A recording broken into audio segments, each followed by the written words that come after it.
অনেকদিন পর আবার একটা ভ্লগ নিয়ে চলে এলাম। এই কদিন আমার কলেজের এক্সাম চলছিল, যার জন্য আমি একটাও ভ্লগ দিতে পারছিলাম না। তো যাই হোক, সেদিনকেও আমার কলেজই ছিল, মানে এক্সামই ছিল। তো সকালবেলা একটু আমি জানি না এটা এক্সপেরিয়েন্স করে কি বানিয়েছি। যাই হোক, এটা সুজির পোহার মতো হয়েছিল। তো খেয়ে দিয়ে চলে গেছিলাম কলেজ। কলেজ থেকে এসে দেখি এই সানগ্লাসটা আমি অর্ডার দিয়েছিলাম, চলে এসছে। বাট এটা আমার আগে দরকার ছিল যাতে আমি কলেজে পড়ে যেতে পারি। বাট এবার কোনো ব্যাপার না। তারপরে আমি বাড়ি এসে লাঞ্চ করেছি, সেটা আর দেখাইনি। দেন জিম যাওয়ার জন্য আমি রেডি হয়ে গেলাম।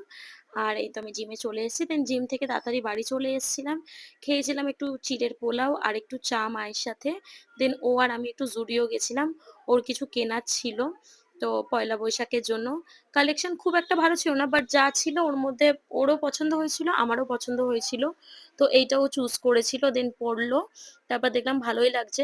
দেন ওখান থেকে আমরা ওগুলো কিনে নিয়ে বেরিয়ে গেলাম। বেরিয়ে বেলঘরিয়া থেকে আসার পথে দেখি একটা ছোট কর্ন চাটের দোকান খুলেছে। মেনুটা তোমাদের ছোট্টর মধ্যে একটু দেখিয়ে দিলাম। আমরা ৩০ টাকার ১ কাপ নিলাম। দেন যেখানে চা খাই সেখানে গেলাম। সেখানে বসে খেলাম। খুবই টেস্টি ছিল। আর সাথে ও নিয়েছিল ব্লাক কফি। আর যে দোকানে আমরা চা খাই সেখানে না হ্যান্ডমেড, মানে সরি, হোমমেড আরকি ওরা কেক বিক্রি করছিল। তো সেখানেও আমরা খেয়ে দেখলাম, ১৫ টাকা পিস ছিল। খুবই ভালো, খুবই টেস্টি ছিল খেতে, মানে ঘরোয়া পদ্ধতিতে করা সেটা বোঝাই যাচ্ছে। তারপরেই বাড়ি চলে এসে ডিনার করে নিই, বাট সেটা আর তোমাদেরকে ভিডিওতে দেখাইনি।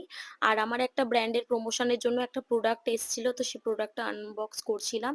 এটার ভিডিওটাও খুব তাড়াতাড়ি ইনস্টাতে আসতে চলেছে। তো আজকের ব্লগটা কেমন লাগলো জানিও। ভালো লাগলে একটা লাইক করে দিও। That's for today.